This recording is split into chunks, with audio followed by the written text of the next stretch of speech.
Paano daw malalaman kung matamis yung isang watermelon? Ang sabi nila, kinakatok daw. Pero paano kung malalaman kung matamis nga? Eh, may balat. Paano nga ba talaga malaman? Pa-comment na lang.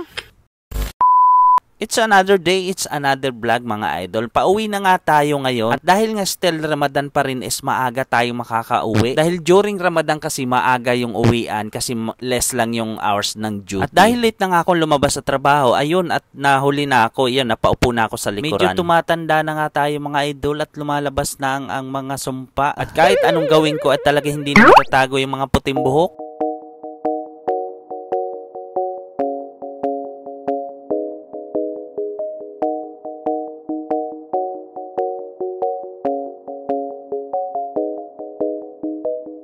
Ayon sa source ay napakamura daw ng watermelon dito sa Viva Supermarket. Kaya naman bago ako umuwi ay napadrop by talaga ako para tignan yung balita kung totoo nga bang mas mura dito. At dito nga pagpasok ko ay nakita ko nga ay 0.99 lang yung price per kilo. Talagang napakamura talaga ng watermelon dito sa Viva Supermarket kaya talagang bibili talaga ako. Dahil nga nag-request si Buntis, yung asawa ko, ay talagang napasugod ako dito. Kaso ay isang pinoproblema ko, paano ko nga ba malalaman kung matamis ito? Kasi wala din talaga akong experience kung paano pumili ng matamis na watermelon. Dahil nga naka-discount din yung pineapple juice nila, kumuha na rin ako ng isa. At ito na ay magbabayad na tayo at di ko alam kung magkano yung watermelon na ito. At nung nabayaran ko nga, umabot nga lang siya na 1.75 dirhams. So almost 2 kilo nga lang din pala yan. At ito nga ay dali-dali na ako umuwi at pagkatapos kong makarating sa bahay at hinugasan ko na ito dahil excited na nga ako para malaman kung matamis nga ba yung nakuha ko. At dito nga masusubukan na nga natin kung effective ba yung kakatukin lang kung maganda yung tunog, mapula. Ito na nga nung nabuksan ko na ay hindi siya ganong kapula pero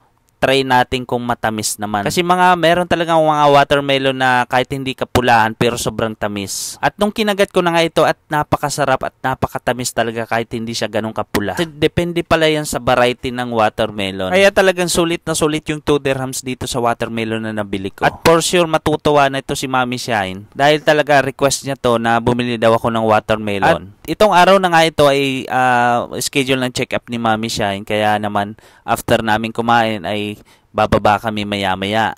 Buntis. Papa-check up si Buntis.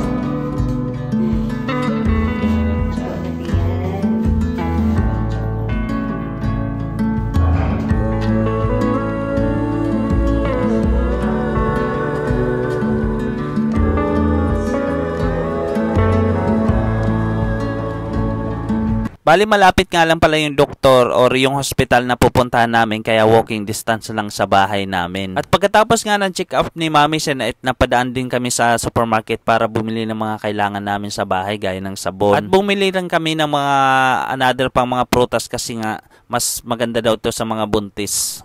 At syempre bumili din kami nitong napakasarap na pandikoko dito sa may Nesto Supermarket. Napakamura lang at saka yung chocolate muffins nila. At ito lang din naman yung binili namin kaya pauwi na kami. Kaya maraming salamat. Hanggang dito na lang ang ating vlog.